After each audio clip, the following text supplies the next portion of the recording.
We're coming to you live from Indianapolis, Indiana, and we're here to serve you by providing up-to-date information and opinion on all matters pertaining to sickle cell disease. My name is Gary A. Gibson, and I am your host for the next 2 hours. Let me start by saying that I don't have sickle cell disease, nor do I carry the sickle cell trait. In spite of that, I am no stranger to sickle cell. Quite the contrary. You see, even though I don't have sickle cell, it has had a very huge impact on my life. That's true because its complications took my wife from me after 12 years of marriage. It also caused her to have a miscarriage that resulted in the loss of our twin babies that she was carrying while in a sickle cell crisis. So all told, sickle cell has taken 3 lives from me, and I feel the pain of those losses every single day. I currently serve as the president and CEO of Martin Center Sickle Cell Initiative, a community-based organization that has been serving people with sickle cell for over 45 years. Each day, I attempt to transform the pain of my losses into positive energy that is focused on making a difference for those who are battling sickle cell. From being involved with sickle cell for over 40 years, I am able to say that much progress has been made, but there is still so much work to do. This show is an opportunity to contribute to the ever-expanding dialogue about sickle cell that is taking place all around the world. Our show is about raising awareness, but it is also about so much more. I like to say that sickle cell awareness is important, but we need more than awareness. Those living with sickle cell are already aware. That makes me ask, so what are we doing for them? My answer is, not enough. That's why we've named this show the Sickle Cell Action Network, because awareness without action has a very little impact. We want this show to be a source of information and a call to action to help those who must live with sickle cell in their midst. We have designed the show to provide information that is beneficial to patients, caregivers, family members, and friends alike. Most importantly, we want people with sickle cell disease to know and understand that they are not alone. The Sickle Cell Action Network show features live guests who are healthcare providers, patients, advocates, and others who are engaged in the fight to eradicate sickle cell and ease its burden on those it affects. Today, we're honored to have 2 very special guests to speak to us about sickle cell in the emergency room. Joining me in studio today are Mr. Anderson Cavilear and Mr. Kente Bell. Mr. Cavilear is the father of 2 daughters who have sickle cell, and Mr. Bell is the medical liaison for Martin Center Sickle Cell Initiative. We're honored to have both of them with us today. Before we get to today's topic, however, I want to share some of our upcoming topics with you so that you'll know what we're going to be up to. In future weeks, we will cover such topics as sickle cell social service agencies, sickle cell research update, traveling with sickle cell on social media, connecting the sickle cell community, and many, many others. So as you can see, we are serious about sharing valuable information, and we hope that you will join us every week, same time, same station.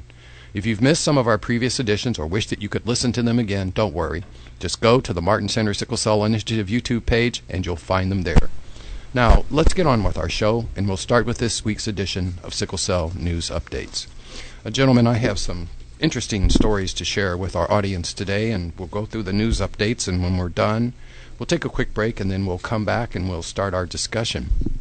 The first I want to share is a story that says hemoglobinopathies market size will be worth $8.8 billion by 2022.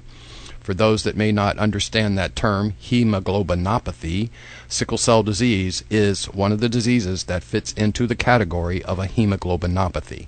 In other words, it is a disease that impacts the hemoglobin. So this article says global hemoglobinopathies market is expected to reach over $8.82 billion by 2022, according to a new report by Grand View Research. Rising prevalence of hemoglobin disorders such as sickle cell anemia, thalassemia, sickle cell anemia HC, and sickle cell anemia HBE is estimated to be the high-impact rendering drivers of the market. According to the World Health Organization, hemoglobin disorders are endemic to over 60% of 229 countries, affecting over 70% of births.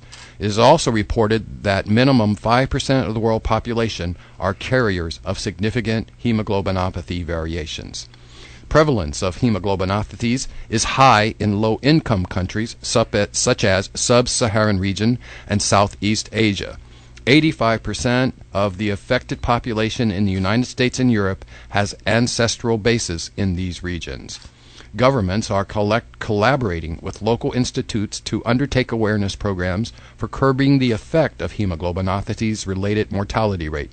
For instance, Thalassemia Data Collection Project and Registry and Surveillance System for Hemoglobinopathies projects were started in 2010 by the Centers for Disease Control and Prevention. Another aspect of this article states that the market for sickle cell disease was the largest among the hemoglobinopathies, with revenue valued at over $2.29 million in 2014. It also says that genetic testing for diagnosis of sickle cell disorders is expected to witness lucrative growth over the forecast period. It is estimated to grow at a combined annual growth rate of around 7%. And finally, this article says that North America dominated the overall hemoglobinopathies market in terms of revenue in 2014 at over $1,212 million, or $1.2 billion. Growing prevalence of blood disorders, favorable government programs, and high level of awareness among healthcare professionals and patients for hemoglobinopathies-related genetic testing are factors attributing to the major share of this market. What is really notable, I think, about this particular article is in more than one place it stresses growing prevalence of blood disorders. So, as we say on the show, sickle cell disease is still here, it is still causing pain, but apparently it's also still growing in prevalence. The other story, or another story, that I'd like to share with you today is about a retired NFL star who recently hosted a 5K to celebrate the life of his twin brother and to raise sickle cell awareness. The As One Foundation, a 501c nonprofit founded by retired NFL star DeVard Darling in memory of the sickle cell-related death of his identical twin brother Devon, hosted its 6th annual Darling Dash 5K on February 21st at Constellation Field in Sugar Land, Texas. It's not every day you meet a young man like Devon. He was more than just a beast on the field. He was a friend to everyone he met, and I miss him, said DeVard Darling, founder of As One Foundation. There's not one day that I don't think about my brother. I look forward to bringing the same amount of joy and energy to the 5K as Devon brought into my life, he said. The 2016 Darling Dash marked the 15th anniversary of when Devon Darling lost his life at 18 due to exhaustion and dehydration during football practice at Florida State University. Both Darling brothers carry the sickle cell trait, which can be fatal when paired with physical rigor and lack of hydration. The 5K aims to raise awareness about the sickle cell trait and fund As One Foundation's Operation Hydration program to prevent sports-related deaths by encouraging hydration, especially in sickle cell trait carriers. Operation Hydration is a training program to educate student athletes, coaches, and related staff. Proceeds will also go to the Foundation's scholarship program. According to the American Football Coaches Association, sickle cell-related deaths are the leading cause of collegiate football players' deaths in recent history. While the CDC estimates that 90,000 to 100,000 Americans are affected by sickle cell, deaths related to sickle cell trait and dehydration are preventable, and apparently the As One Foundation is working to correct that. Our last story is of particular note because of our topic for today, and it is about a research study that was recently released, and the title of the study is Multiple Levels of Suffering, Discrimination in Healthcare Settings is Associated with Enhanced Laboratory Pain Sensitivity in Sickle Cell Disease. This story was authored by a group of people including V.A. Mather, K.B. Kiley, Carlton Haywood Jr., I believe it is, and Sean Bediaco, and others. And the results of this study says that 71 patients with sickle cell disease provided self-reports of experiences with discrimination in healthcare settings and clinical pain severity, and completed a psychophysical pain testing battery in the laboratory. according to the study, discrimination in healthcare settings was correlated with greater clinical pain severity and enhanced sensitivity to multiple laboratory-induced pain measures, as well as stress, depression, and sleep. After controlling for relevant covariates, discrimination remained a significant predictor of mechanical temporal summation, which is a marker of central pain felicitation, but not clinical pain severity or superthreshold heat pain release. These are some really, I guess, technical terms, but basically what this is saying is that according to this study, people who felt that they experienced discrimination also could relate that to feeling more pain. The discussion part of the study says perceived discrimination within healthcare settings was associated with pain facilitation. In other words, perceived discrimination helped bring on pain. These findings suggest that discrimination may be related to increased central sensitization among sickle cell patients, and more broadly, that healthcare social environments may interact with pain pathophysiology. So what this is saying is that what we are talking about today is very, very important. And once we come back from our break, you'll learn why. Hi, I'm Gary A. Gibson, your host for the Sickle Cell Action Network Internet Radio Show. If you are impacted by sickle cell disease in any way, whether you are a patient, a caregiver, or a friend, you need to join me every Tuesday at 4 p.m. Eastern Time. I promise that you will find our show to be full of information, perspective, and opinion about all things sickle cell. See you Tuesday right here on RadioNext.tv, the Cool Groove site. Welcome back to the Sickle Cell Action Network Internet Radio Show, coming to you live from Indianapolis, Indiana on a rainy, breezy day. I am delighted that with us today is a businessman, a survivor, a father, and I think just an outstanding individual. And I'd like to introduce you to Mr. Anderson Cavilear. Mr. Cavilear, thank you for joining us today. Oh, thank you, Gary. I really appreciate you sharing this platform with me today and allowing me to come in and, voicing my opinion and having a few things to say. I really appreciate that. Thank you. And also joining us is Mr. Kente Bell. And Kente is the medical liaison for Martin Center Sickle Cell Initiative, a new initiative that the Martin Center Sickle Cell Initiative has underway. He is also a father, and I would like to welcome you to the show, Mr. Bell. Thank you so much, Mr. Gary. Okay, we're going to start, and as usual, we like to let our audience know a little bit about who they're listening to. So the first thing we do is just ask you to tell us a little bit about yourself. And we'll start with you, Anderson. Would you please tell us a little bit about yourself? Where were you born? How old are you? What do you do for a living? Those kinds of things. Okay, first I'd like to say hello to everyone out there. My name is Anderson Cavilear III. I am originally from New Orleans, and that's just for the locals. To all the tourists, you may pronounce that New Orleans, Louisiana. 46 years of age. Presently, I'm the co-owner of Carnival Popcorn, located in the Washington Square Mall in Indianapolis, is Far East Side. I'm the father of 6 beautiful children, a husband, and an entrepreneur. So that's all I got about myself today. Thank you very much. Yeah. That's quite a bit. And Mr. Bell, you're the new medical liaison for Martin Center Sickle Cell Initiative. Would you please tell us a little bit about yourself also? Where were you born, and what did you do before coming to Martin Center? I was born in Indianapolis, 30th and College area. So it's kind of the rough side of town, but I made it out. And before becoming the medical liaison for Martin Center, I was with Eskenazi Health for over 10 years. I was an HIV counselor for a number of years.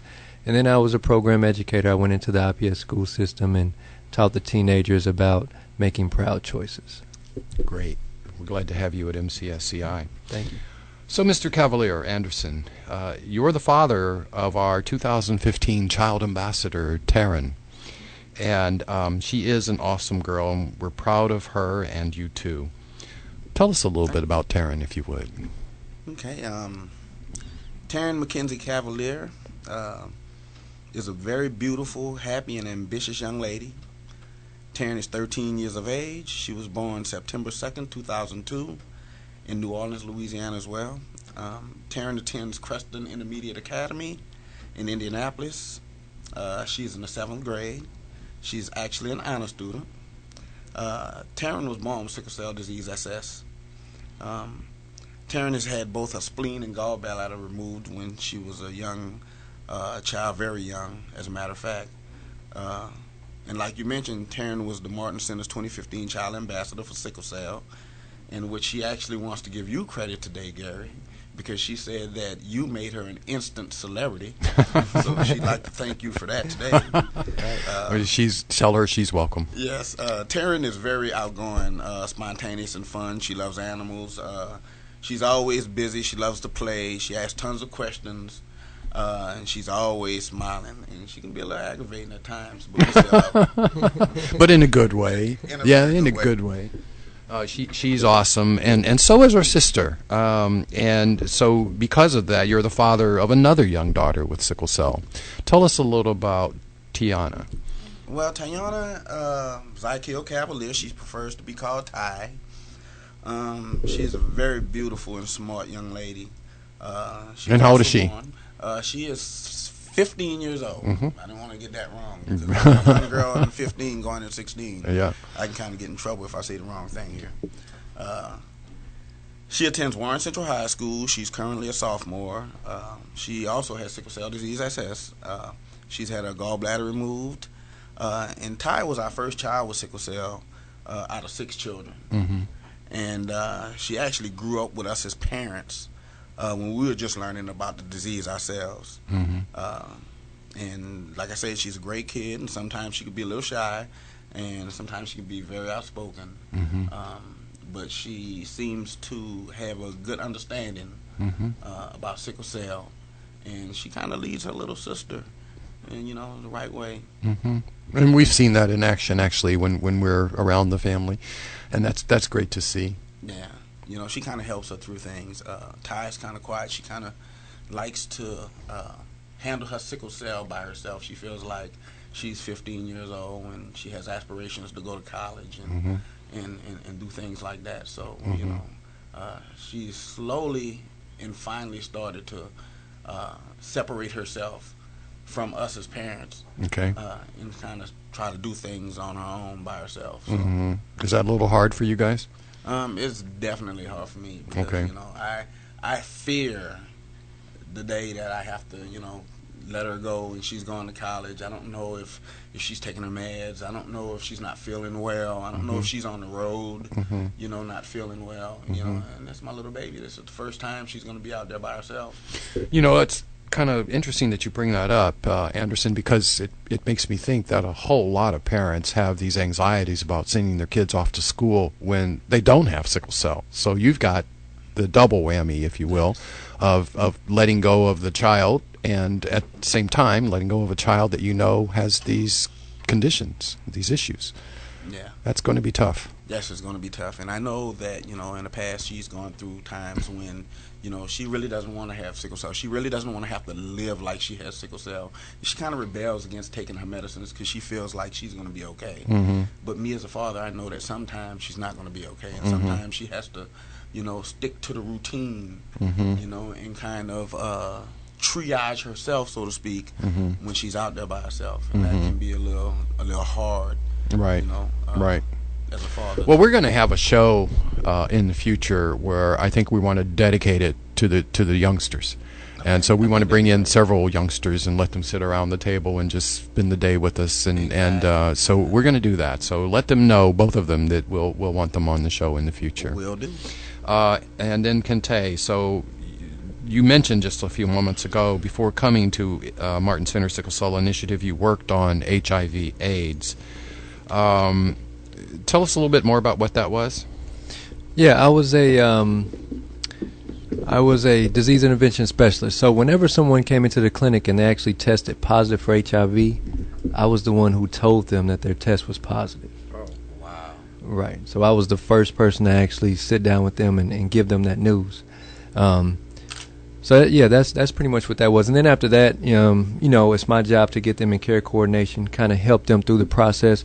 Obviously, some people are suicidal at that point. So, after you clock out, you're still on the job because they need to call someone about what they're going through. If you're just recently diagnosed with HIV, the last thing you want to do is start calling friends and family and telling them that you're positive, right? So the only person that you have is that counselor that you barely know. So that was a large part of the duties I had as a DIS. Okay, so with your experience with AIDS and your experience now with sickle cell, are you noticing any similarities between AIDS, HIV/AIDS, and sickle cell? Yeah, I mean, the most obvious thing is when we think of HIV, when we think of sickle cell, we think of blood, right? Mm-hmm. I mean, that's obvious. But emotionally is where I'm really starting to see the similarities. An HIV person and a sickle cell patient, emotionally, both of them, their hope is very limited. Because it's very easy to say to yourself, I'm living on borrowed time. So emotionally, there's a lot of distress there. There's a lot of emotional distress and loneliness, and you just feel like there's no hope oftentimes. So that's the biggest similarity I'm seeing between the two so far. The hope. Right. Or lack thereof. Yes, sir. Okay. Well, ladies and gentlemen, you're listening to Mr. Anderson Cavilear and Mr. Kente Bell, and we're just getting started. We're going to be talking about sickle cell in the emergency room when we come back from our break, and that will be just in a few minutes. So stay with us, and we'll be right back on the Sickle Cell Action Network Internet Radio Show.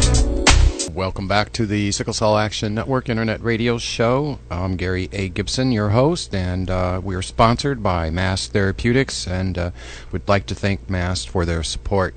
Also, there's some things happening on social media and people reaching out. First, I'd like to mention that our guest from last week, P. Allen Jones, the author of I Only Cry at Night, is listening, and she's tweeted to say that she is ready to learn something new about sickle cell in the emergency room. So we're happy that you're listening, Pam, and hope you're having a good day out there. Also just got a text from Jackie Robinson, who was on our show a couple of weeks ago, on the show that we called Fighting Sickle Cell on Two Fronts, and Jackie runs the SCA Cure Networks organization in southern Indiana, and she is also the mother of a child with sickle cell disease. And Jackie says that she knows you, Anderson, and she says to tell you hello. You were in our Martin Center's PEP program together. We were just talking about that program during the break. And Jackie, I think at the time her name was Jackie Jean-Claude. She's now Jackie Robinson. So thank you for listening, Jackie. You can tweet to us, by the way. We haven't really talked about this much, but you can tweet to us. We are at Martin Center. So if you would like to, go right ahead, and we'll try to catch your tweet and read it. We're going to go back to our guest and start talking about this emergency room thing. But before we do, I wanted to ask you, Anderson, I really am glad that you were able to join us today, because I've been waiting to have you on the show. Ever since the first time that I heard you speak about your experiences as the parent of a child with sickle cell, I knew that your passion for this cause was right up there with the best. What is it that causes you to have so much passion? Well, first of all, thanks once again for the opportunities, Gary. Had it not been for the Martin Center Sickle Cell Initiative, I wouldn't have had the platform to voice my opinions. My opinions would have just been a session where I was a frustrating parent, only venting to, family members and people that were close to me.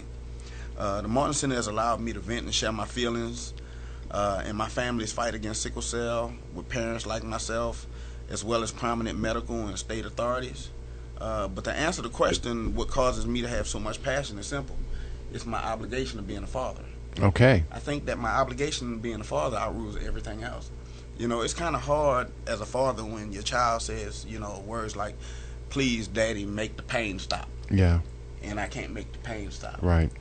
But it doesn't stop right there, because if I can't make the pain stop, they're looking for me to come up with something that'll alleviate what they're going through. Mm-hmm. As a husband, I have an obligation as well. Mm-hmm. My wife has sarcoidosis, so she has a disability as well.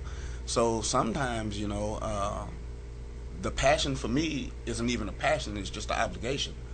Sometimes in life I kind of feel like there are certain things that you are supposed to do.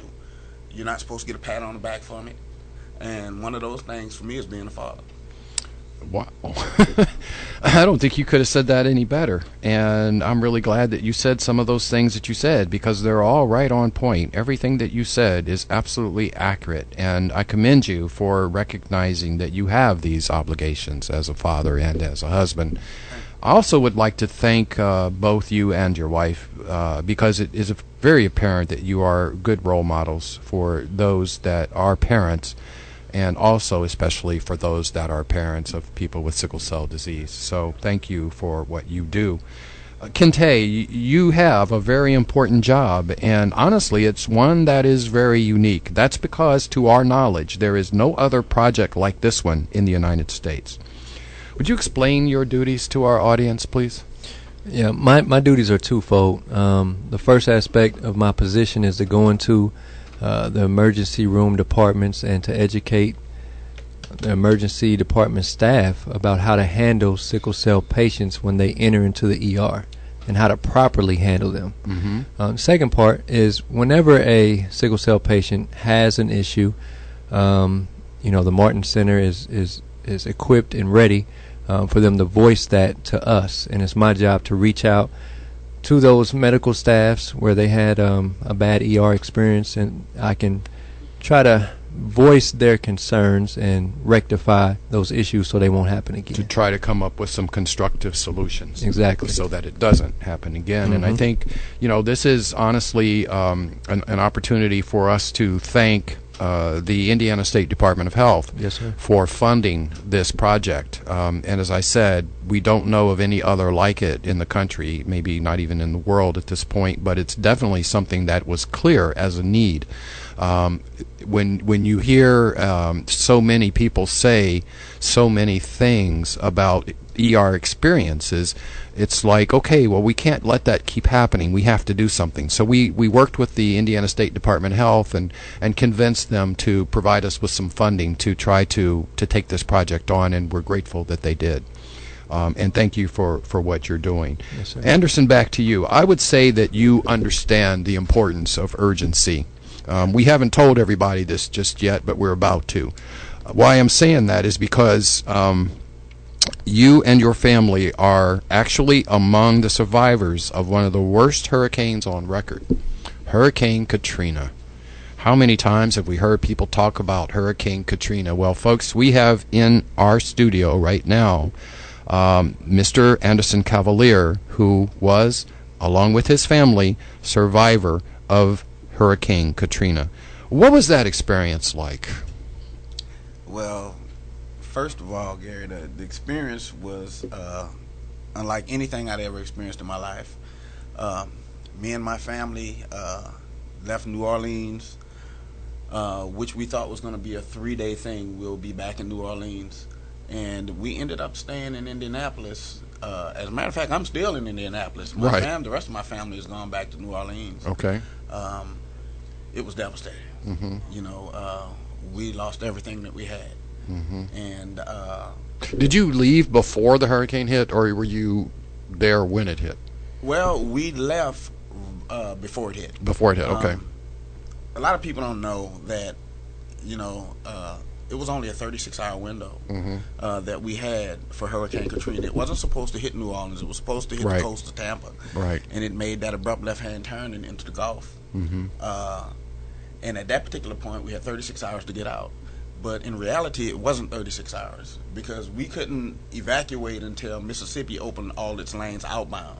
Okay. And since the governor of New Orleans, Louisiana, fled, there was no one to corroborate information with Mississippi. So we had to wait until Mississippi opened up lanes outbound. Really? Okay. Yes. The window closed to about 24 hours. So now we're able to, actually evacuate. This is the day before the storm hit. Okay. It was crazy. Trying to get gas in Mississippi was crazy. Traffic was backed up. I literally saw a gentleman, a family stop at a stop sign, and I saw a gentleman run up to the car with a gun, made them get out of the car. Oh no, you saw that. And his family got inside. You saw that. Yeah, and see, one of the things that people don't understand about the Hurricane Katrina thing is I kind of always used to hear things like, why didn't those people leave? Why did they decide to stay there in the midst of the hurricane? Well, my question to them was, if you have a family, where do you think you're going with no car and $40? Mm-hmm. So Okay. it was kind of hard. So, unfortunately, you said you lost everything. Yes, me and my family made it here in Indiana. When we got back, we found out we lost everything. But me and my wife were coming here to move to Indiana anyway. Okay. We'd come here to procure an apartment. Okay. And when we got here, well, on our way here, we figured we'll stay here for 2-3 days and then we'll go back to New Orleans, but that never happened. Mm-hmm. And the people of Indiana were great. We were the first family here. It was 22 of us. We were living in 3 Fountains apartments on 42nd and Post Road. Mm-hmm. They gave us a press conference, the Colts, the Fever, Mm-hmm.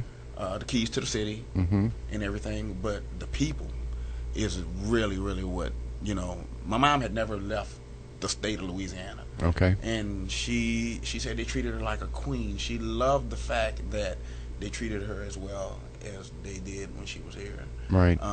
But where the government kind of was a little shy on the situation, the people in Indianapolis stood up and stepped up for me and my family, and I appreciate that and thank them for that. Wow.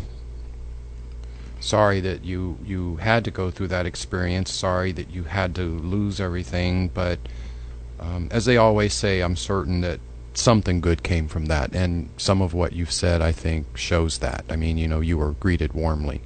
And you've got friends and you've got a successful business now. So it turned out okay. Unfortunately, you had to go through it to get to that point. Let's talk about your experiences now as a parent of children with sickle cell. What would you say is the hardest part of dealing with it? Some people might say that it's dealing with the pain. For me, it's not dealing with the triage associated with taking care of a child with sickle cell when they're a crisis or when they're sick with a bacterial infection or a pain crisis or something like that. I have 2 kids with sickle cell, 12 and 15. So I've become basically a sickle cell parent triage professional. All right. There's nothing that I don't know when it comes to the first signs of a problem. I even know when, as a parent, when it's time to seek help from a licensed medical professional. Okay. When it's time to go in either Okay. to the clinic or to the emergency room. For me, the hardest part dealing with the sickle cell situation is the outside influences. Mm-hmm. Your job, Mm-hmm. school, the pharmacies, Mm-hmm. different things like that. I had to have a left hip replacement surgery. Mm-hmm. I was the executive chef of one of the restaurants in one of the big hotels downtown Indianapolis. Mm-hmm. And because I'm a parent of 2 kids with sickle cell, the job was already demanding being an executive chef. Right. So sometimes, I couldn't be there to be able to put my best foot forward all the time. Mm-hmm. But the job decided to take that opportunity, me getting a left hip replacement, to decide that they no longer needed me there. Mm-hmm. And it was pretty much based on my inability to be there all the time. Mm-hmm. Because when my kids are sick, I got to be there first. Mm-hmm. So things like that is kind of hard. Family seems not to understand sometimes. Mm-hmm. Siblings don't seem to understand sometimes, and sometimes it's a toll on my wife and myself. Sure it is. And those, for me, are the hardest things to have to deal with. my girls are 13 and 15 now, so dealing with the pain and all of the medical things for them has become easy. It's become like every day. I know when my daughter's eyes start to look yellow that something's getting ready to happen. I know when they start looking kind of dreary, when she starts to act a certain way, she's going to be sick within a week or going to be sick within 2 weeks. I know that when the kids start school in August, 3 weeks after they start school, my daughter's going to have a bacteria infection. I already know that. Wow. So these are certain things that I already know. Right. Wow. I think, in the future, one of our shows is going to be dedicated to caregivers. And obviously parents are number one when it comes to caregivers. As I've said, my experience was as a caregiver, as a spouse. And I think one of the things that you sort of touched on earlier in our discussion, but I think I want to revisit. One of the hardest part about being a caregiver is that feeling of hopelessness or helplessness, let me say, that you can't take that pain away. Yes. And you felt that, right? You have felt that. Yes. And that is a terrible feeling, because it is deep inside of you to not want to see the one you love in that kind of pain. And your natural inclination is to try to do whatever you can to try to stop that. But there's only so much you can do. Exactly. You do everything you can do, and you still see them in pain. Yes. And that hurts. Yes. Yes, it does. Thanks for bringing that up. So, Kente, for the last few months, you've been talking to patients with sickle cell. Mm-hmm. And what are your thoughts about the challenges that they face? The challenges that sickle cell patients face is endless. And that's what people don't understand. It literally affects every aspect of their life. Yes. Physically, they deal with pain crisis. They deal with being tired because they have, anemia problems, things like that. Financially, there are certain jobs that they cannot sustain. Yes. Socially, their relationships are somewhat distorted, because if you tell someone that I have sickle cell, then they back away from you as if they can catch it. So it affects every aspect of their life, and I hope that that's one thing that people, providers, family members begin to realize about this horrible disease. Okay, we're going to take another break. And when we come back, we'll continue our discussion with Mr. Anderson Cavilear and Mr. Kente Bell. Hi, I'm Gary A. Gibson, your host for the Sickle Cell Action Network Internet Radio Show. If you are impacted by sickle cell disease in any way, whether you are a patient, a caregiver, or a friend, you need to join me every Tuesday at 4 p.m. Eastern Time. I promise that you will find our show to be full of information, perspective, and opinion about all things sickle cell. See you Tuesday right here on RadioNext.tv, the Cool Groove site. Welcome back to the Sickle Cell Action Network. It is March 1st, 2016, and the Sickle Cell Action Network show is sponsored by Mast Therapeutics, a publicly traded biopharmaceutical company headquartered in San Diego, California. Mast is currently leveraging the molecular adhesion and sealant technology platform derived from over 2 decades of clinical, non-clinical, and manufacturing experience with purified and non-purified polaxamers. Mast has developed a drug called MST-188 as a candidate for serious or life-threatening diseases with significant unmet needs. Among those unmet needs is the treatment of sickle cell disease. Mast has enrolled sickle cell patients in a clinical trial known as EPIC. EPIC stands for Evaluation of Purified Polaxamer in Crisis. If successful, EPIC could result in the first treatment of its kind to treat sickle cell disease patients while they are in crisis. The EPIC study aims to determine whether MST-188 can shorten the duration of a painful crisis. MST-188 is an investigational drug that has not been approved for commercial sale in any jurisdiction for any use. MST-188 potentially improves oxygen delivery, and it may help keep blood vessels from becoming blocked and more obstructed. It may improve blood flow by stopping cells from grouping together. It also may reduce inflammation, and it may restore cell membranes and give damaged cells time to heal. Interested patients should know that EPIC participants will have received their normal pain treatments during crisis, and that there is no cost to participate. Interested patients should also know that participating in this study could not only help themselves, but might also help future generations of those yet to be born. Thank you again to Mass Therapeutics for sponsoring the Sickle Cell Action Network Internet Radio Show. Speaking with Mr. Kente Bell and Mr. Anderson Cavilear, right before the break, Kente, I asked you about your thoughts on the challenges that sickle cell patients face, and before we get right into the emergency room discussion, I really want to ask you, what would you say impresses you the most about sickle cell patients? The strength they have. Yeah.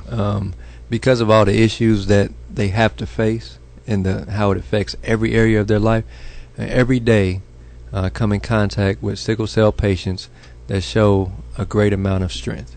And the amazing thing to me is it doesn't matter their age. And it can be a 40-year-old woman, or it can be an 8-year-old child who's gotten numerous needle sticks, IVs, surgeries, hospitalization, but they keep going and they keep striving. So just the fortitude of the sickle cell community is amazing to me. And it still amazes me, too, after all the years that I've been involved with it. Anderson, so let's now talk about the ER. Okay. How often do your children have to go there, on average? I'd say on average, Gary, about 2 to 3 times a year, now that they're older. Mm-hmm. Since they started taking the hydroxyurea, though, I think that it used to be about maybe 5 to 8 times a year. Okay. So you're willing to say that you think hydroxyurea is helping them? From what I've seen with my kids, I say that hydroxyurea doesn't stop sickle cell, but it has alleviated some of the times that they have to go into the hospital. But to be honest with you, it kind of makes it a little hard for the parents, because now that triage I talked about earlier, that happens more often at home now. Okay. So during those times when I would take my kids to the emergency room, to the hospital, now I'm treating them at home, because it's still severe, but it's severe to the point where the parents can actually take control and try to manage it at home, instead of going into the emergency room or the hospital to do it. So it's still somewhere around 2 or 3 times a year. Yes, and that would be for both of your daughters. Is that right? Yes, that would be for both of my daughters. Okay, and so once you know that you have to go back to the ER, what are some of the first thoughts that go through your mind? And you just talked a little bit about how things have changed a little bit, and you're doing your triaging at home, but still, when you know you've got to go, there's no other option. What are some of the thoughts that go through your mind? But the first thing that goes through my mind is, how long am I going to be there? How long are we going to be there? Are they going to have the nurse that's going to be there, the one that has a little empathy and compassion because my child's hurting today? That's all that's going through my mind. I'm thinking about, I need to keep a cool head, because I need to have an understanding about what's going on, because I have people depending on me to get the information, to get it right, to get it correct. And that's what I try to focus on when I'm going there, when I'm on my way there. Now, when I get there, it's a totally different scenario. But for the most part, usually the doctors and the sickle cell nurse from the clinic usually will make a call into them, and they'll have everything ready for us. So it's not a situation that we go to the emergency room and anybody's surprised. They know we're coming. Sometimes we have a direct call into whether it's the doctor, Dr. Jackman, or a nurse, and they call and set up the emergency room visit for us. And by the time my girls get there, especially if both of them are going at the same time, it's pretty expedient to get us into a room. Let me flip it out for you just a little bit, though. Let's say this is because you currently are going to pretty much the same hospital all the time, correct? Exactly. So if you were to be on a vacation and one of your daughters started hurting and you were driving through, I don't know, Kentucky, what would be your thoughts then? I need to get to Memphis, Tennessee. Okay. I love it. because I'm pretty sure in Kentucky they may not even know what sickle cell is in Kentucky, especially around the Kentucky Hills once you pass Louisville. So I'm trying to get somewhere where the numbers kind of relate to what my kids are going through. I need to find some people who are familiar with sickle cell. So they'll have an understanding of what's going on.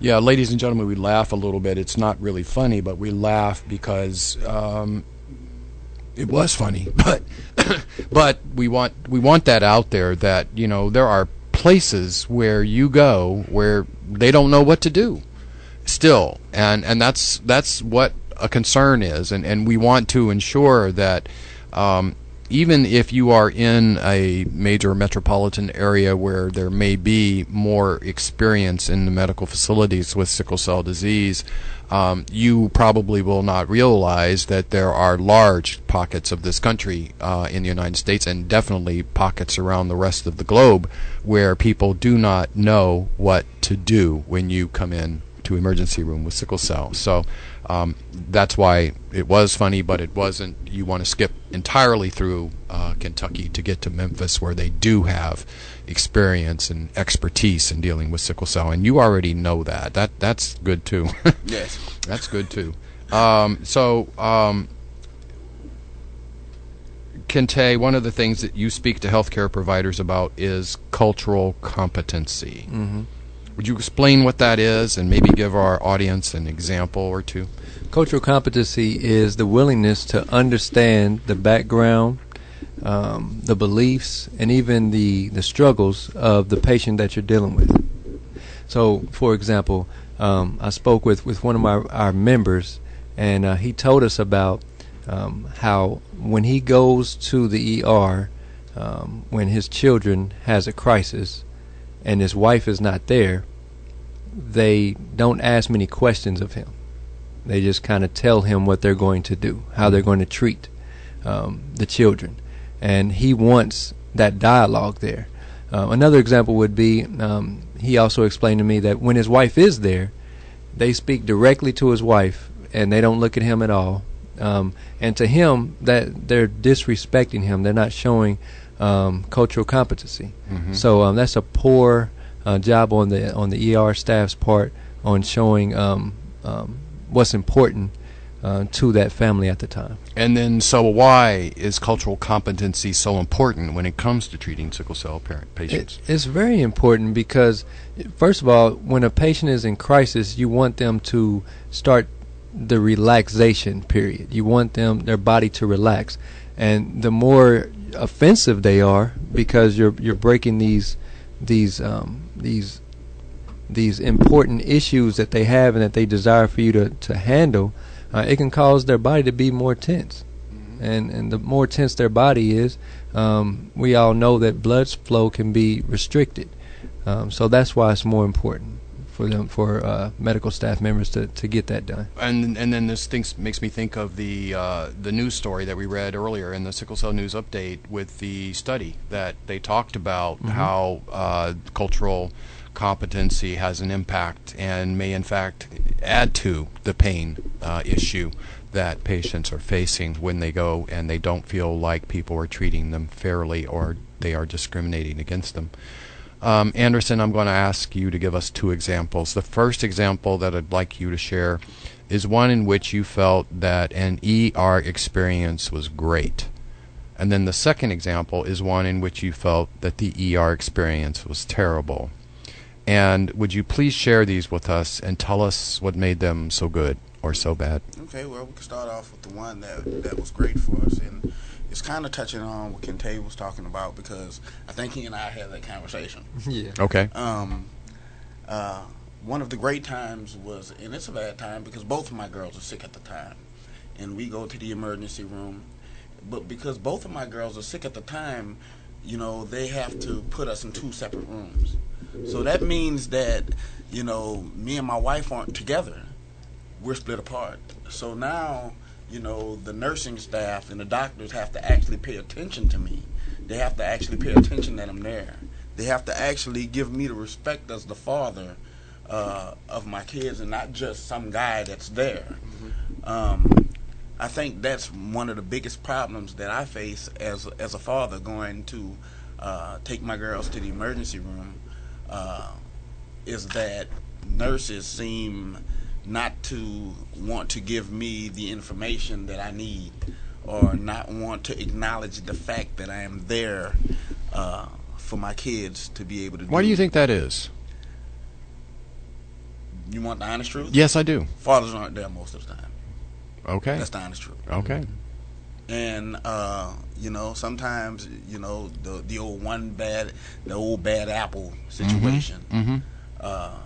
But I'm a father. I'm here. I care. Mm-hmm. I'm at home. I'm there with my family. This is another example then of that cultural competency. Exactly, right? That's so it's like, cultural competency. Yeah. But getting back to the great aspect of it, now me and my wife are split in 2 separate rooms. They have to pay attention when they come in and acknowledge, Mr. Cavilear, this is what's going on with your daughter.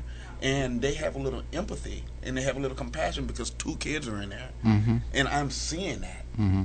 So I'm always thinking, well, is it going to take for both of my girls to get sick for me to be able to go in there and to be able to get my just due when it comes to their health? Mm-hmm. That was the great time. Okay, so what about the bad time? Well, the bad time is when you go in there and the nursing staff treats you kind of bad just because maybe because I'm black. I'm not sure. But I do know me and my wife took my kids to Taryn there one time after we had a car accident. And Taryn had a pain crisis in her arm. And sometimes the pain crisis, it swells. Right. And it looks like the size of a little softball. Uh-huh. I mean, a golf ball. Mm-hmm. And when we got to the emergency room, they thought that my wife and myself had beat my kids. They never even listened to the fact that we said they had sickle cell. Mm-hmm. Instead, my child is in the emergency room. She's hurting. And me and my wife were talking to social services. They sent her home with a cast on her arm. Mm-hmm. We had to wait for 3 days until her sickle cell doctor came back.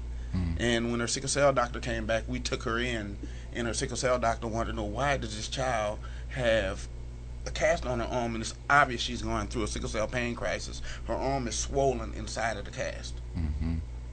And the sickle cell doctor talked to us and everything, and you could tell they were trying to prevent us from, complaining about how we were treated in the emergency room. Mm-hmm. And I think that was unfair for my wife and myself to have to go through that. Oh, absolutely. When we were going through a situation and my daughter was in pain. Absolutely. Sometimes, things come about that people don't treat you the right way because of who you are or because of the color of your skin. I kind of think that was one of those situations. That's interesting because we spend a lot of time talking about how one of the main issues that adolescent and adult sickle cell patients face is being accused of being drug seekers.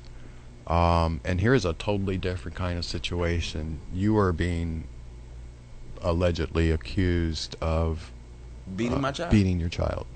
Yeah, the nurse specifically said and asked my wife, did you grab her arm and twist it? And my wife said, I didn't grab her arm and twist it. She has sickle cell. Never registered in her mind. Wow. Not one time. Okay.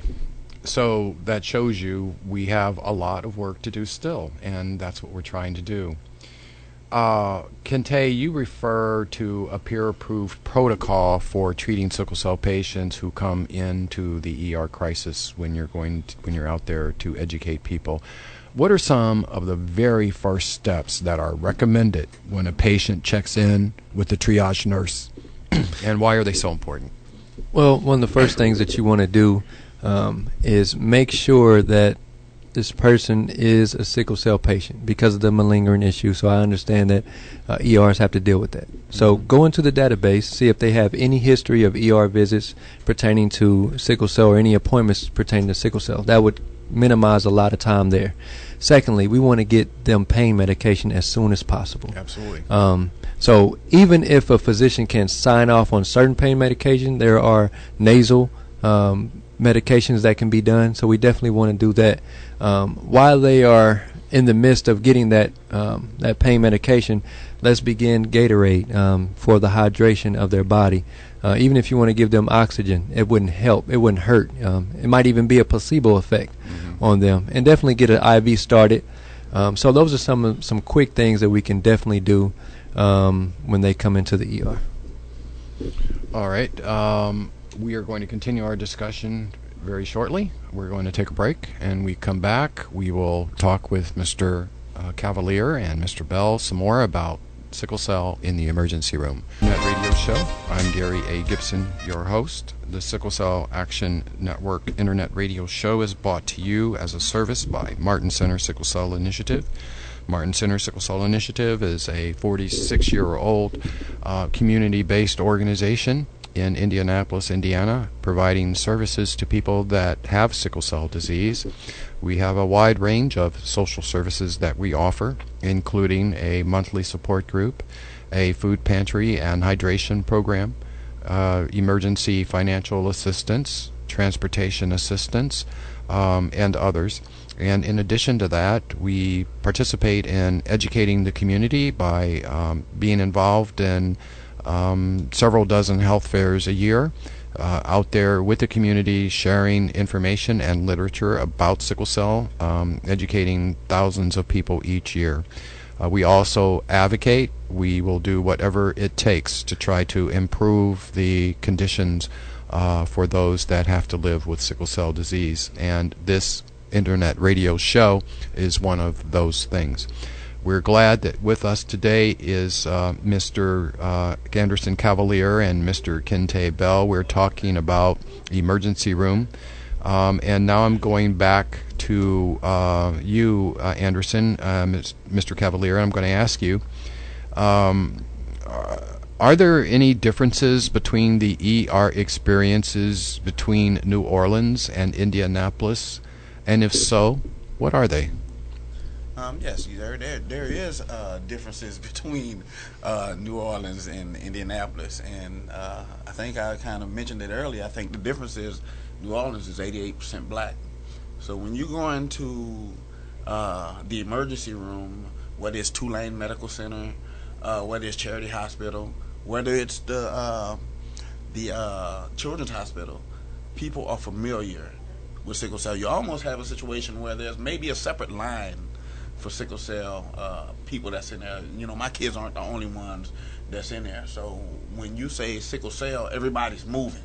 Mm-hmm. You know, it's like, you know, the nurses don't even have to confer with the doctor. They already know, as Kente was alluding to earlier, that, you know, to know that the person has sickle cell, to know that the person needs pain meds, to get some Gatorade in them, something for hydration, get the IV started before the doctor even, you know, gets there. They're Johnny on the spot when it came to that. Now, don't get me wrong, Indianapolis isn't bad as well. But I think that the difference is the African American nurses.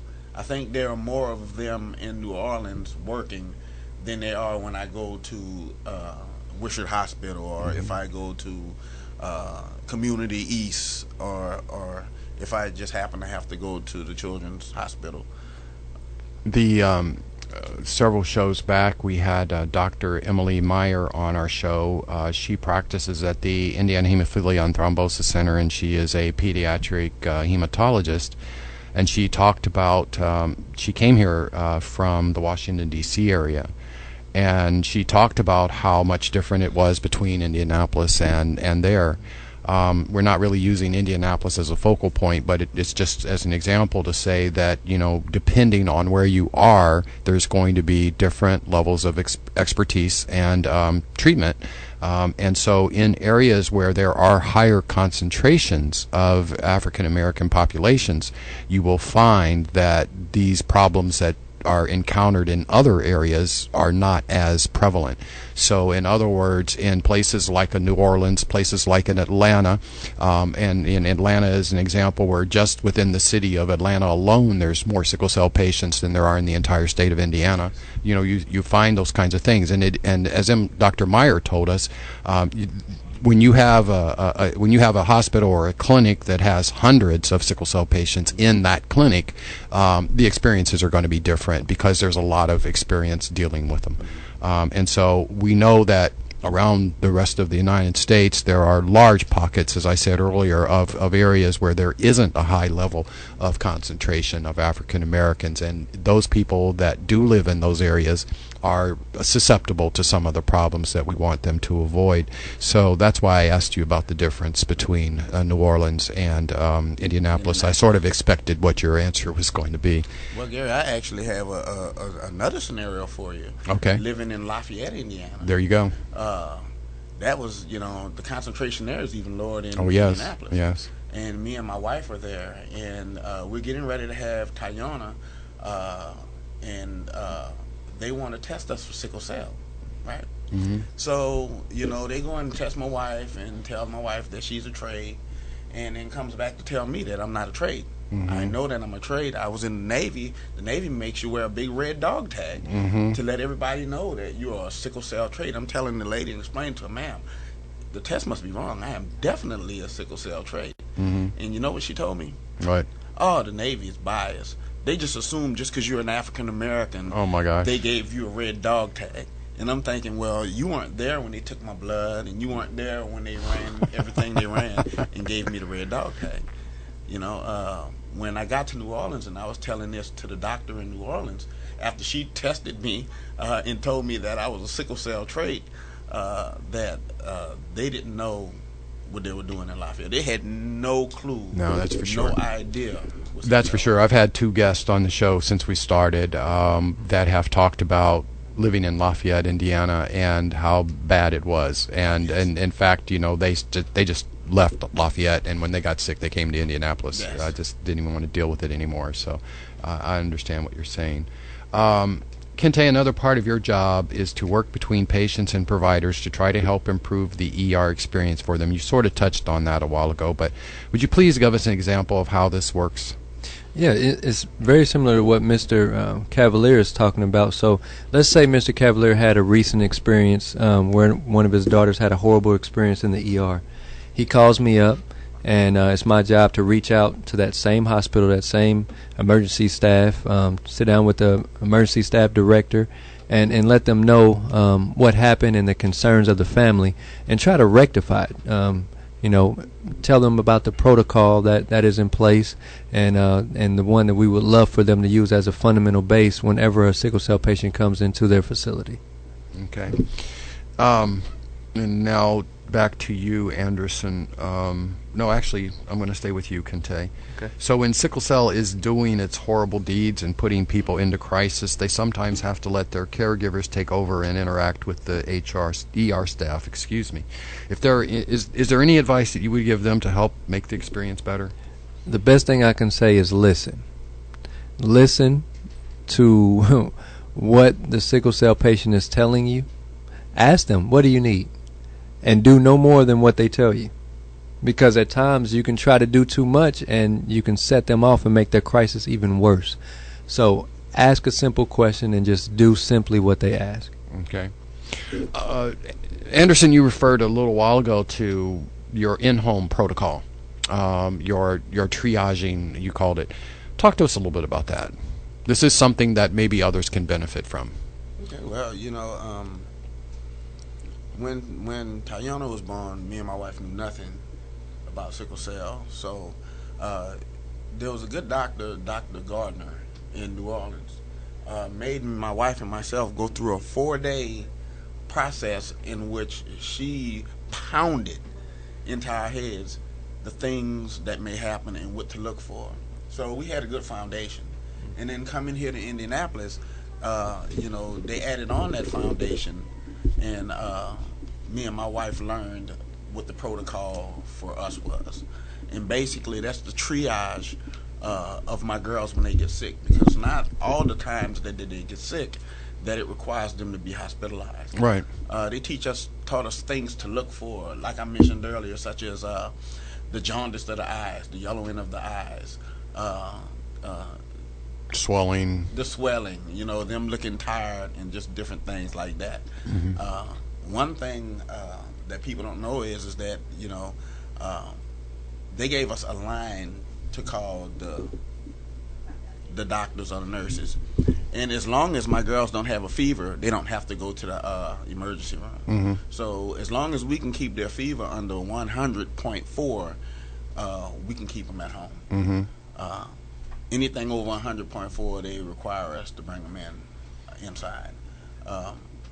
We have all of the medicines: morphine, Toradol. We have Tylenol, codeine. We have ibuprofen, and we know when to administer those depending on the severity of the pain crisis.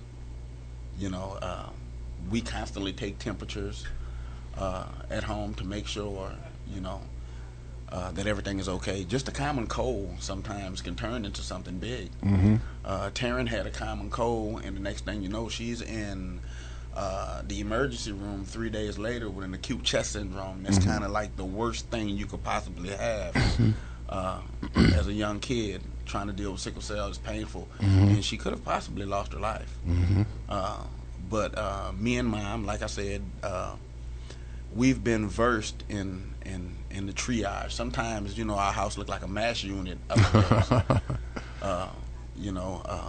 My wife has sarcoid as well, so our protocol, we have certain things that we do. My wife is in charge of all the medications, making sure that the medications is there and readily available, and my job is to administer. Okay.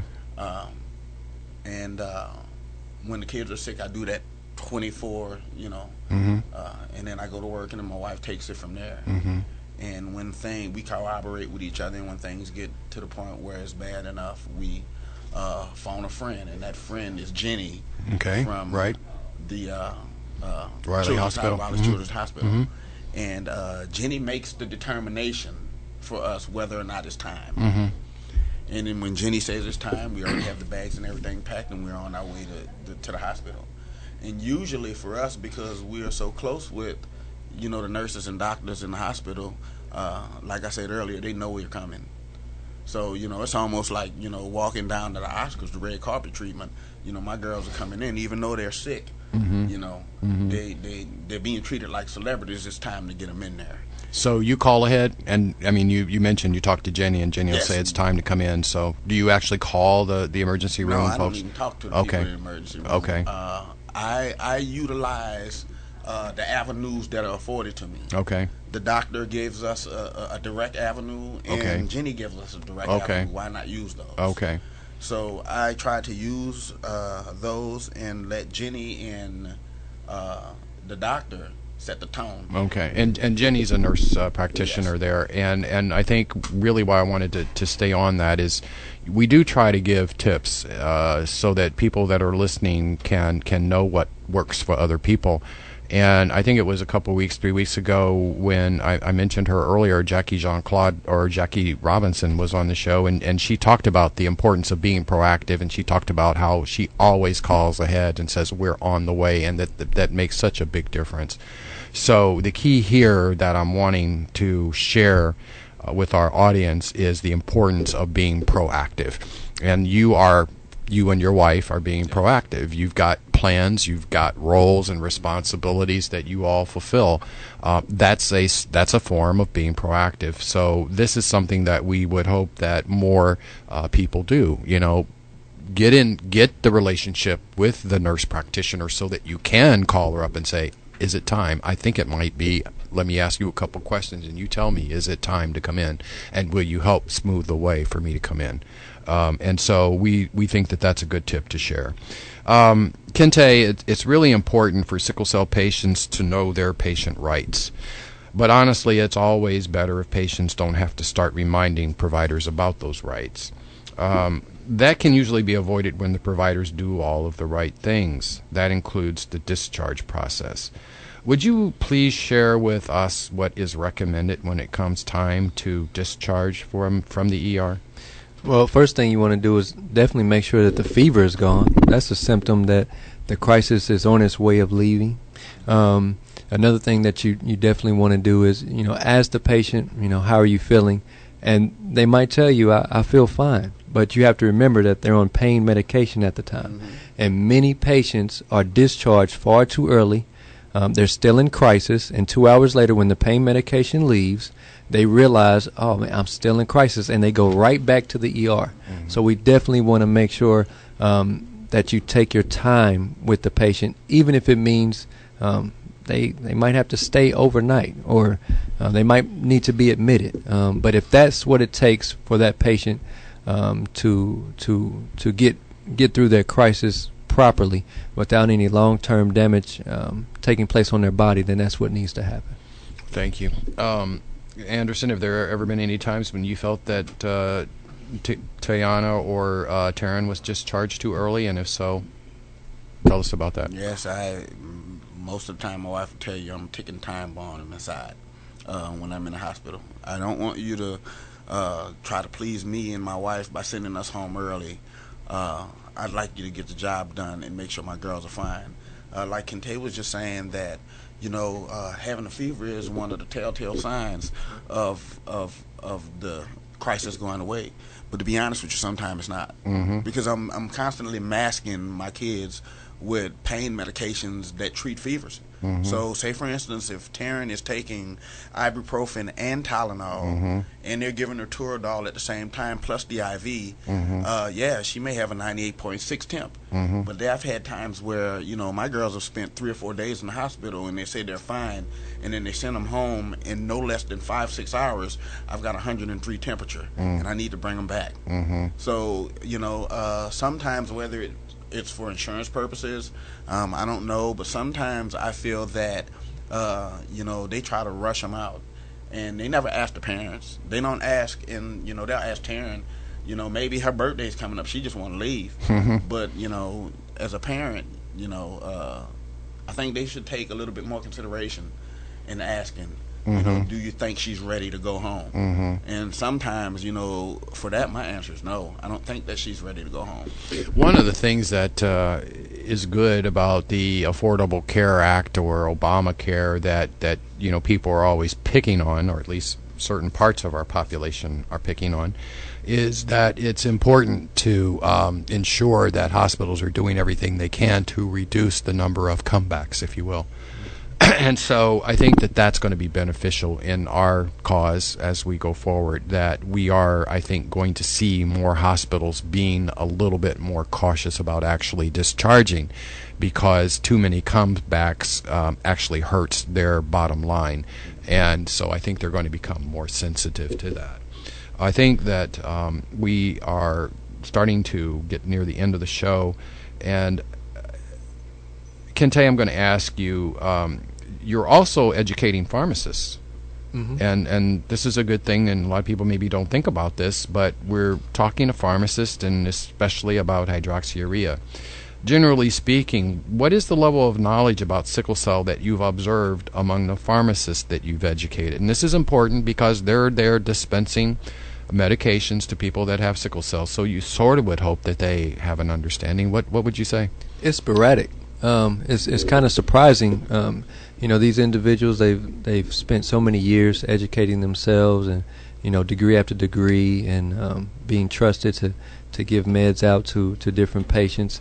So you would think they would know a lot about sickle cell, but unfortunately, I sat down with a pharmacy manager a couple days ago, and I did a presentation about how to properly handle sickle cell patients, and then where to refer them and all of that. And at the end of my presentation, he sat back in his chair and he said, "So, can Caucasians get sickle cell?" And I had to let him know, yes, anyone can get sickle cell. And I had to, I had to go back to how, two parents with the trade and really inform him about that. So we can't assume that all medical providers know about sickle cell and they know enough about it. Mm-hmm. We have to raise awareness to everyone, not just patients and family members, but even to medical providers. And one of the things that we're focused on as we go about our project is that, and I'm certain, Anderson, you've noticed this, is that when you go into emergency rooms, there's a lot of turnover in the staff. So maybe you go once every 3 months, or you haven't been there for 4 months, and you go in, and everybody in there is different because they've turned over staff. The residents has moved on to a different rotation, the nurses have moved on to a different floor, whatever. And so that's why it's really important to try to keep the message in front of these people, and that's a part of our plan with our project, is to go back, keep going back on a regular basis and say, be sure that everybody here is informed about these protocols for treating sickle cell. Anderson, I'm going to ask you, is there any advice about the ER that you would like to share with other parents that might be listening, something we haven't already talked about? The only thing that I can say to a parent that's going into ER is, have patience. Know your rights. Speak up and listen. I mean, those are the 4 things that I think that's important. Knowing going into the ER, it seems to work for me. I think that the more you educate yourself about what's going on inside the ER, I think that the more you'll have a better time when you're actually there, with the people that you love. So, one of the things that I think also is really important is to recognize that unless you are in one of those communities where there are large numbers of people with sickle cell, you need to be, I think, fair to the providers and say, okay, first of all, it's not really your fault that when you went through medical school they didn't cover sickle cell in any detail. We all know that that's true right now, and we know that the amount of time that's devoted to sickle cell in medical school is not very much at all. And therefore, that's not their fault. So then doctors and nurses get into emergency rooms in facilities where there aren't a lot of sickle cell patients. So that's not their fault either. They also then, because of that, don't get to gain experience from treating many people with sickle cell. And we all know that whatever it is we're doing, the more experience we have, the better we get at doing it. Whether you're building model airplanes or building cars, the more you do, the better you get at it. And the same is true with doctors. So the more experience they have treating people with sickle cell, the better they'll be. So it's not really their fault, but it's still important. Because the hospital emergency room is almost a second home for a lot of people with sickle cell. And so we want to ensure that that home is warm and inviting and welcoming. And we're hoping that we can help with that by our project, but also by informing you, the audience, about some of these things and some of the other experiences that people have gone through, because experience does help make things better. Kente, is there anything else you'd like to add before we go ahead and close our show? Yes, sir. 2 things quickly. I would like to just encourage all the sickle cell patients out there to connect with an organization in your city, in your state, that would help you with this struggle. You don't have to go through it alone. Partner with someone, get resources, get education, and then become a voice with that entity to help other people with sickle cell. Second thing, if you're a provider and you are in contact with any sickle cell patients at all, or anyone at all, I would advise you, I would urge you, I would plead with you to educate yourself on sickle cell, but also care for that person when they're in your care. We can tell you stories about so many sickle cell patients. They appreciate so much when they know that a provider cares about them when they're in the ER, and it goes such a long way. So you may not know everything about sickle cell, and that's okay, but one thing that you can do, you can care when they're in your care. Very well said. And Anderson, thank you so much for being with us today. Thank you for having me. I appreciate the opportunity. You took great advantage of the opportunity, and you did a great job, and we're very happy that you were able to be with us today. And Kente, same to you. Thank you for being with us on the show today, and thanks for the work that you're doing to try to help educate the providers. Yes, sir. Thank you. As we close the show, we will typically give you something to think about until we get together again, and this time we're going to start with a quote that came from Abraham Lincoln. And he said, "The probability that we may fail in the struggle ought not to deter us from the support of a cause we believe to be just."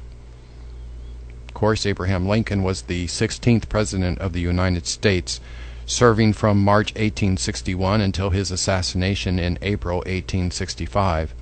Lincoln led the United States through its Civil War, its bloodiest war, and its greatest moral, constitutional, and political crisis.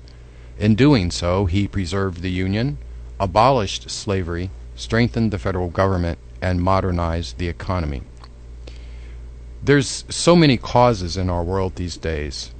Some of them bring in big dollars. In fact, according to Forbes magazine, the largest 50 U.S. charities for 2015 collectively received $33 billion in private donations during their latest fiscal years. That was an increase of 8% over the previous year. There's no way of telling how much of that money went to sickle cell, but my guess is that it was no more than a fractional percentage. When you compare how much money flows into causes like cystic fibrosis and ALS with sickle cell, you will quickly see what I mean. According to GuideStar, the public charity that collects, organizes, and shares information about nonprofits, the Cystic Fibrosis Foundation had assets of $3.9 billion in 2014. The assets reported by GuideStar for the Sickle Cell Disease Association of America in 2014 equaled just over $1.06 million. In other words, the Cystic Fibrosis Foundation's assets are over 366 times greater than those of the Sickle Cell Disease Association of America. The assets for the ALS Association in 2014 were reported at $130.6 million, or 122 times the assets reported for the Sickle Cell Disease Association of America.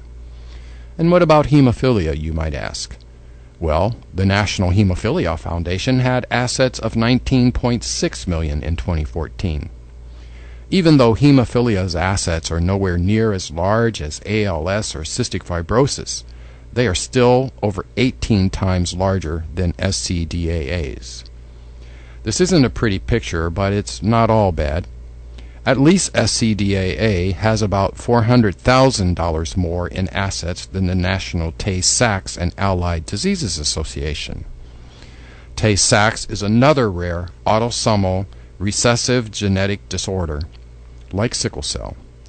In its most common variant, known as infantile Tay-Sachs disease, it causes a progressive deterioration of nerve cells and of mental and physical abilities that begins around 7 months of age and usually results in death by the age of 4. Because of this, some could say that Tay-Sachs is worse than sickle cell. About 1 in 27 people of Jewish origin in the United States are carriers of the Tay-Sachs gene. Tay-Sachs is much more rare than sickle cell, but on a per-patient basis, its association is still doing better than SCDAA. Before we go any further, I wanted to be clear that I am not picking on SCDAA. It's quite the opposite, really. I am merely pointing out that it needs to receive much more support than it currently does. And to be honest, isn't it really a little embarrassing that the National Organization for Our Cause has so little money to work with? Our cause is one that supports the needs of more patients than the combined number of patients of all of the diseases that I just mentioned. So where is the support? Our cause affects mostly people of African descent. Black wealth in the United States is now estimated to be over $1.3 trillion. I don't know if you agree or not, but to me, there seems to be something wrong with this picture. It certainly isn't that our cause is not worthy of support. In fact, our cause is just and very much worthy of support. All one has to do is spend just a few minutes with a sickle cell patient in crisis to know that.